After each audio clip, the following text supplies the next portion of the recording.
Hi, I'm Monique Gaudette, and this is my community assessment for Cumberland County, Maine. Community assessments are the foundation for improving and promoting the health of community members. The role of a community assessment is to identify factors that affect the health of a population and determine the availability of resources within the county to adequately address these factors. They provide an overview of the community, incorporating facets of the community such as physical environment, geography, socioeconomic background, community assets, limitations encountered, and solutions proposed. Community assessment is the first step in the community health planning process, and the first step in a community assessment is to select a target community.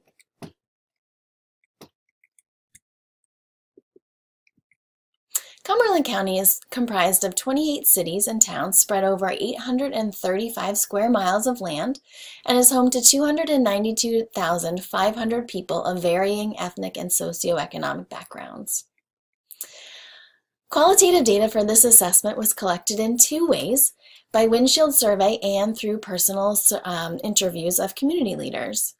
I did a windshield survey of Portland, the most populous city in Cumberland County, Maine. Cumberland County is a very large area encompassing urban, suburban, rural, agricultural, lakes, mountains, and ocean frontage.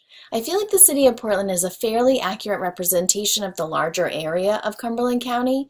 Many of the geographical features found around the county can also be found in Portland. Socioeconomic features are also similar in their diversity. So as I drove around Portland, I observed many people walking on sidewalks. Let's see, there we go. Some of which were well shoveled and salted, and others were icier and more treacherous. Crosswalks in heavily used pedestrian areas, as you can see, were well marked. There were also, you can't really see them, but pretty well marked bike lanes. See. Homelessness is an issue in Portland, and it's primarily handled by the Preble Street Resource Center, which is seen right here. When I drove by, you can see a few people in the front there. There's generally a few more people around there, and also around back where the soup kitchen is located. Up the road is what's considered to be the heart of downtown. So this is Monument Square, which is shoveled at this point, amazingly. In the summer, it's the home to the farmers market on Wednesdays and I think Saturdays. Year-round, there are three grocery store chains. There's Hannaford, Whole Foods, and Trader Joe's. So they're all well within walking distance of Monument Square. So they offer access to fresh food. The Portland Public Library, right here, is also a great community resource. It's right across the street from Monument Square that you see here on the left. Portland is also home to two nonprofit hospitals and several city-run public health clinics. Oh, and this is, can't really see it, I'm sorry, that's the housing, the city-run housing, which is, it's fine. It's not the most beautiful, but it's not derelict by any means. Let's see, so the methodology. For the community assessment of Cumberland County, Maine, I chose to follow the Precede-Proceed model, the PPM. I believe that the PPM provided a comprehensive template for the process of formulating, planning, executing, and evaluating a community intervention. The PPM is a two-part logic model. Precede stands for predisposing, reinforcing, and enabling constructs in an educational environmental diagnosis and evaluation. Proceed stands for policy, regulatory, and organizational constructs in an educational and environmental development. I selected this logic model on the strength of its simple yet comprehensive nature. For the purposes of this assignment, phases 1 through 4 were employed. Phase 1, defining the desired outcome of this exercise, is critical in any logic model. You must know where you're going if you're having any hope of getting to that spot. Phase 2 is important in order to approach the intervention in an organized and focused manner. By defining the intervention's priorities and determining potential issues with attaining the goal of intervention, one can proactively plan and increase the odds of overcoming such obstacles. Phase 3 is important in order to identify elements that can be proactively controlled for in an intervention. Phase 4 considering public health policy is essential in order to affect change on a large scale. Qualitative data for this assessment was collected in two ways, by windshield survey, which we just saw, and through personal interviews of community leaders, of which I interviewed 3. To quantitatively describe the socioeconomic and demographic profile of Cumberland County, I used local and national data to compare and contrast indicators such as housing, age, ethnicity, employment, and other socioeconomic and demographic factors with those of neighboring York County and the state of Maine and national rates. Comparing data is helpful in order to see how far a community deviates from or conforms to comparable communities and national averages.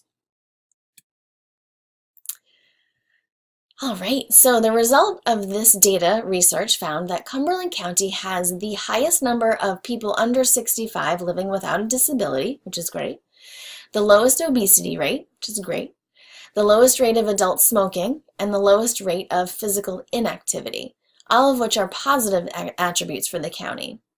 However, Cumberland County comes in 5% above the average when compared when talking about the percent of deaths that are due to alcohol and impaired driving. So this fact gives us a starting point when considering which types of public health initiatives are most in need of being developed and deployed. No assessment is complete without examining the community's assets, and Cumberland County offers a wide array. Cumberland County is one of the most well-housed, most connected online, wealthiest, and most educated places in Maine. Where Cumberland County does not positively exceed the national average is in the area of diversity. We have a large percentage of just white people, which would be bad if it was just any one ethnicity. And age, that we have a very high number of people over 65 and a very low number of very young and young people. So the priority health concern. The Maine Shared Health Needs Assessment and Planning Process, SHNAP, in Cumberland County has undergone the process of selecting priority health issues for Cumberland County and has selected ACEs as its priority number 1 for Cumberland County. More specifically, SHNAP has elaborated that they would like to improve prevention, identification, and treatment of ACEs trauma from prenatal kids through adolescence. Childhood experiences, both positive and negative, have a tremendous impact on future and lifelong health and opportunity. As such, early experiences are an important public health issue. Negative childhood experiences such as abuse, neglect, and related household stressors are common, and they have a significant impact on multiple adverse social, behavioral, and health outcomes. There's a relationship between these ACEs during childhood and reduced health and well-being later in life. Maine adults with higher ACE scores, meaning they had 1, 2, 3, 4, 5 adverse experiences, that would be a 1 would be 1 adverse experience, a 2 would be 2 adverse experiences. So the higher their score, the more significantly they were likely to report adverse mental health, physical, and behavioral outcomes. And it's important to note that ACEs can be prevented. In the 2001 Behavioral Risk Factor Surveillance System, BRFSS survey, nearly 4,000 Maine adults were asked questions designed to collect data about ACEs, and they found that 63.5% of Maine adults reported experiencing at least one ACE, and 18.6% reported 4 or more. ACEs is also a significant problem throughout the nation, as one major study found that 45% of children in the United States have experienced at least one ACE. The populations who were most affected or were likely to have suffered 3 or more ACEs were females, people with lower levels of education, and people with lower socioeconomic status. Childhood experiences are interrelated and nuanced, and ACEs are more likely to happen to populations who are vulnerable. Demographics and cultural factors also play a role in such facets as home life stability and a nurturing atmosphere. Lifestyle factors such as mental illness, substance abuse, and intimate partner violence also play a significant negative role. There are several areas in which a public health worker may encounter limitations in a community assessment. So there's lack of resources, bias on the part of the researcher and the interviewee, and lack of community involvement. To the fullest extent that I could, I mitigated these by not using a budget at all, following a logic guide. I did all the research on my own with no staff. If I were to go through and do this assessment as in real life, I would go ahead and forge more community relationships to be able to leverage those communities, and also interview more people to be able to involve more community stakeholders. So my recommendations for mitigating ACEs are 3: education, prevention, and community partners. So first, education. Right now in the state of Maine, they have a phenomenal infant and mother program where there's a traveling nurse that comes to the home of new moms, new parents, and at first it's every week, and then it's every 2 weeks, and then it's every month, and then I think it moves to every other month.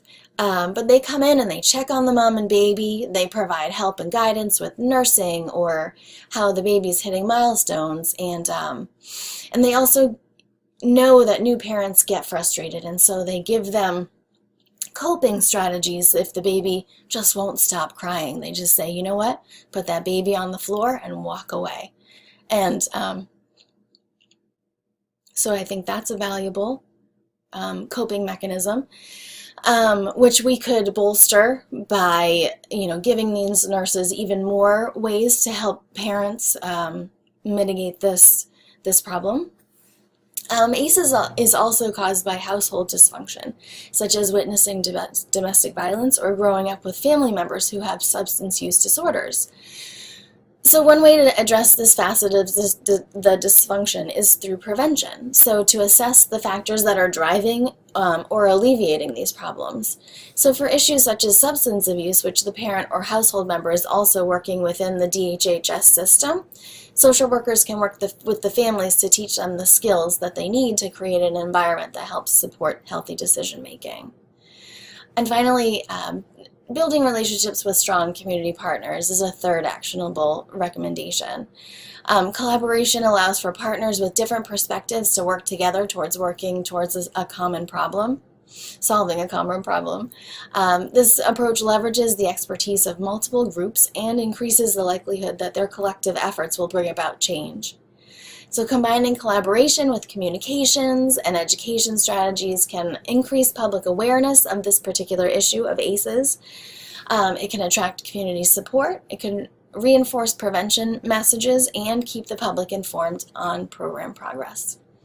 So that is my community assessment. Thank you so much for looking. I'm sorry about the glare in my glasses. I couldn't help it. And here are my references, as you can also see them in my paper. And to students watching, if you would like to see my paper, let me know and I'll send it to you. Thank you very much, and I have enjoyed having this class with you guys.